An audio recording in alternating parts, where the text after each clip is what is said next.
이제 리스닝 얘기로 넘어가 보겠습니다. 자, 리스닝에서는 오늘 한 가지 토픽을 말씀드리고자 해요. 노트 테이킹 기법입니다. 노트 테이킹을 다 하긴 하는데 어떻게 하면 전략적으로 받아 적을 수 있는지, 결론은 렉처죠.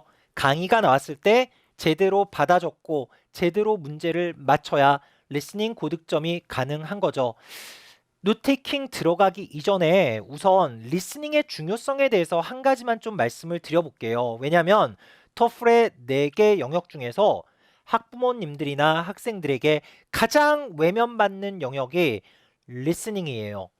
대부분들 외국에 살고 영어에 노출이 많이 되어 있는 학생들이기 때문에 리스닝이 큰 이슈가 안 된다고 생각을 하시고 다른 것들에 치중을 한 다음 리스닝은 가장 마지막으로 고려를 하시는 그런 분들이 많이 있습니다. 그런데 생각보다 매우 중요한 리스닝의 가치 숫자로 좀 보여드리겠습니다. 리스닝의 중요성이에요. 스피킹 시험에서 아시다시피 독립형이 1개 그리고 통합형 문제가 3개가 출제가 됩니다. 그리고 라이딩에서는 독립형 하나, 통합형 하나씩 나오죠. 통합형에서는 리스닝이 나옵니다. 따라서 스피킹 같은 경우에 점수의 비중으로 봤을 때 22.5점 정도가 리스닝을 얼마나 잘 하느냐가 인벌브가 되는 거고요.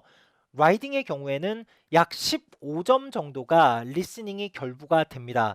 이걸 전부 토탈을 하면 리스닝 같은 경우에는 30점 만점이 모두 리스닝 능력을 측정을 하는 것이기 때문에 리스닝 30, 스피킹 22.5점, 그리고 라이딩 15점 이걸 합치면 약 70점에 가까운 점수가 직간접적으로 리스닝 능력이 미치는 영역이다라고 보시면 되겠어요. 120점, 4개 과목 120점 만점에서 거의 55% 정도가 직접적 혹은 간접적으로 리스닝이 연관이 된다라는 거 더 이상 무시할 만한 파트가 아닙니다. 그래서 오늘 노테이킹 전략 하나를 좀 말씀드리려고 해요. 일반적으로 우리 학생들이 노테이킹을 잘한다라는 거 어떻게 받아들이고 있을까요? 보통 이렇습니다. 세부 사항만 이렇게 쓰는 거, 굵직한 건 안 쓰고 세부 사항만 나는 써. 이런 학생들 있고요. 그리고 메인 아이디어만 쓰는 거, 큰 주제만 잡으면 돼. 디테일한 건 안 중요해. 그리고 나는 숫자만 써. 내가 잘하는 거야. 이런 학생들이 있고요. 마지막으로 이것저것 다 필요 없고 닥치는 대로 최대한 많이, 최대한 다 쓰는 게 제일 좋아. 이렇게 생각하는 학생들도 있습니다. 이 중에 어떤 게 과연 노트 테이킹을 전략적으로 잘 한다는 학생에 포함될까요? 답을 드리자면 전체 다 노트 테이킹을 잘하고 있는 게 아닙니다. 메인 아이디어만 잘 쓰는 것도 아니고요. 모든 디테일을 적는 것도 아니고 숫자만 받아 적는 것도 아닙니다. 그럼 뭐냐면 조금 획기적인 발상의 전환을 할 필요가 있다라는 거. 뭐냐? 노트 테이킹의 본질적인 목적은 구조 파악을 위한 것이어야 한다. 리스닝의 구조를 파악하는데 확실하게 도움을 줄 수 있어야 노테이킹이 그 기능을 달성할 수 있다라는 거죠. 보통 화면에 보시는 대로 우리 학생들이 노테이킹을 할 때 리스닝을 들으면서 이렇게 쭉 옆으로 받아 적습니다. 뭐 트리를 플랜트 할 때, 트리를 심을 때 3가지 요인들이 중요하다.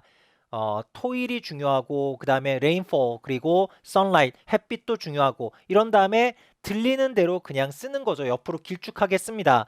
그런 다음에 3가지를 말한 다음에 토양에 대해서 또 1번 디테일이 나올 거고요. 그리고 2번 또 옆에 쓰고 마지막 햇빛에 대해서 쓰겠죠. 이렇게 옆으로 계속 쓰는데 중요한 건 알아보기도 힘들고요. 가장 중요한 원론적인 목적을 달성해야 되는 포인트, 즉 리스닝 렉처의 구조 파악을 쉽게 만들어줘야 된다라는 노테이킹의 가장 본질적이고 중요한 목적 달성에 실패할 수밖에 없는 가로쓰기입니다. 그래서 저희 베테랑스 토플에서는 학생들에게 적극적으로 강력하게 세로 필기법이라는 걸 권장하고 있습니다. 이런 식이에요. 처음에 구조를 잡은데 3가지 중요한 점이 있다라고 나오면 거기에다 적는 거죠. 적고 난 다음에 그 세 가지 다음에 나오는 뭐가 있다를 그 밑에 적는 겁니다. 밑에, 옆에 적는 게 아니라 밑에 적는 게 중요한 포인트예요. 그리고 세 개 일일이 디테일이 나올 때 1번, 2번, 3번도 역시 토양에 대한 거, 흙에 대한 거, 그리고 강수량에 대한 거, 마지막으로 햇빛에 관련된 거 순서대로 1, 2, 3을 아래 방향으로 이렇게 적어 내려가는 방식. 이게 왜 중요하냐면 단순히 정보를 내가 발견해서 그걸 활용하는 게 아니라 리스닝의 렉처의 전반적인 구조를 한눈에 볼 수 있게 해주는 방식이라는 점에서 우리 학생들에게 획기적으로 리스닝의 노테이킹의 질을 높여줄 수 있는 방법이라는 것입니다. 그래서 지금까지 저희 베테랑 스토플의 세로 필기법에 대해서 말씀을 드렸고요.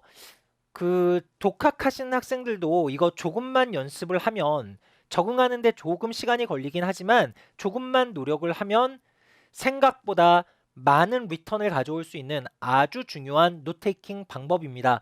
꼭 참고하시고 한번 실제로 지금 당장 자녀분에게 전달을 해주신 다음에 한번 스스로 확인해보고 그렇게 써보도록 강요해 주실 만한 그런 가치가 있는 방법입니다.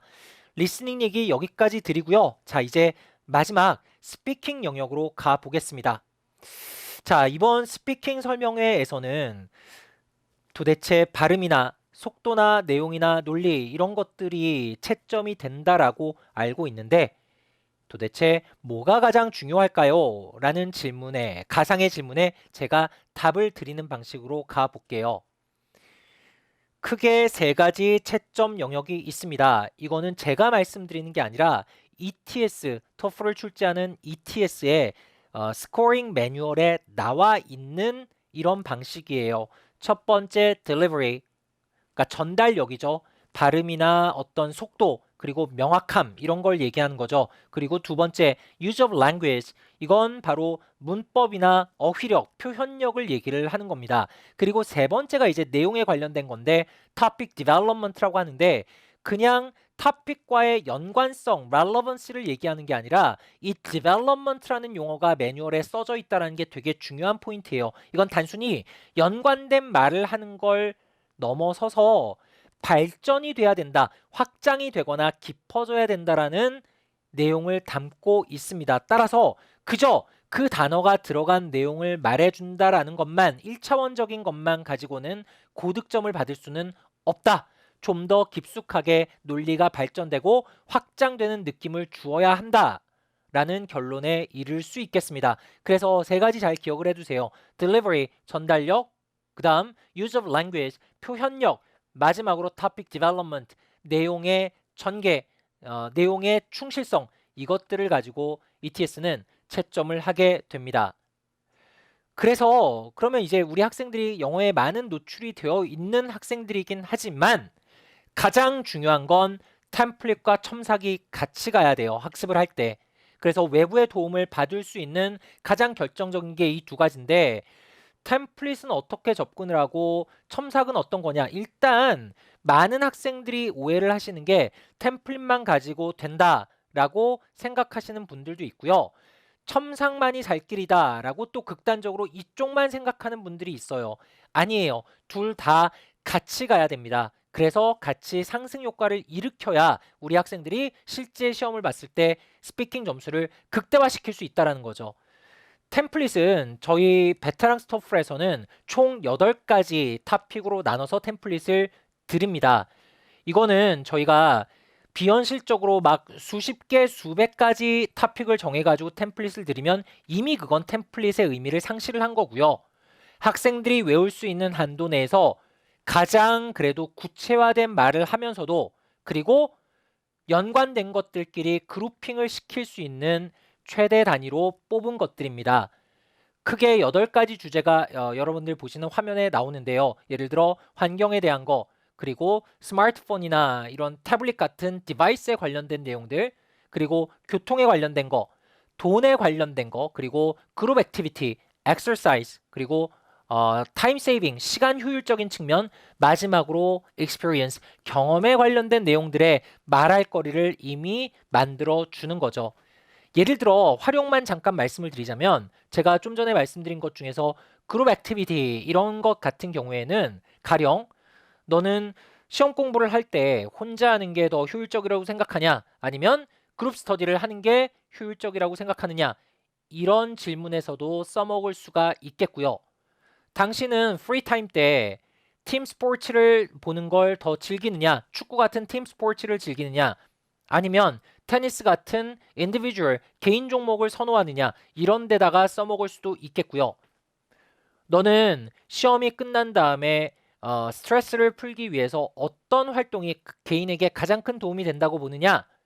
예를 들어 세 가지가 주어진다 쳐봐요.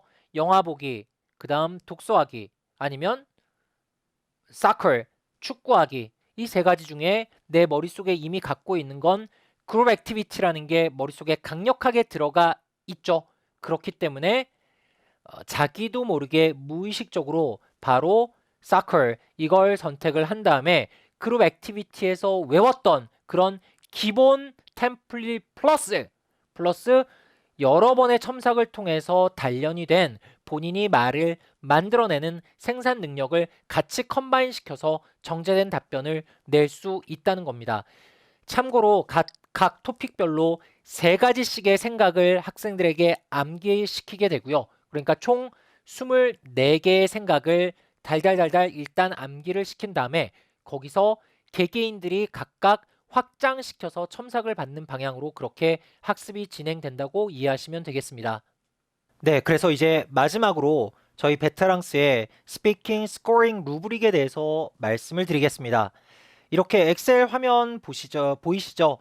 저희 베테랑스에서는 모든 학생들의 수업대 퍼포먼스 그리고 모의 테스트의 성취 이런 것들을 이렇게 스코링 루브릭으로 만들어서 관리를 하고 학생들에게 최종 성적을 전달하고 피드백을 디테일하게 드립니다.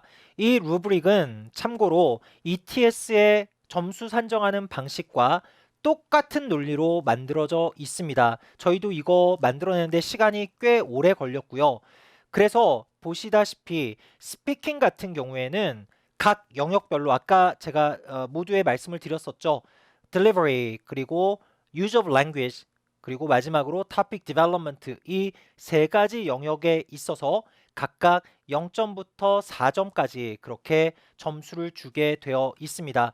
그래서 저희 토플 강사진들 ETS의 채점 공식을 다 꿰뚫고 있는 선생님들께서 이 0점에서 4점까지의 점수를 분배를 시켜서 학생들의 최종 성적을 산출하게 되겠고요. 이 과정에 있어서 학생과의 피드백을 주고받고 학생 입장에서는 내가 과연 부족한 부분이 발음이었는지 아니면 topic development 즉 내용의 전개 과정이었는지 아니면 내가 문법이 잘못됐거나 어휘의 수준을 높여야 되는 건지 이걸 학생 스스로 인식을 하고 계속 그 부분에 초점을 맞춰서 본인의 스피킹을 향상시킬 수 있게 이렇게 학습을 돕고 있습니다. 여기까지 토플 스피킹에 대해서 마지막으로 말씀을 드렸고요.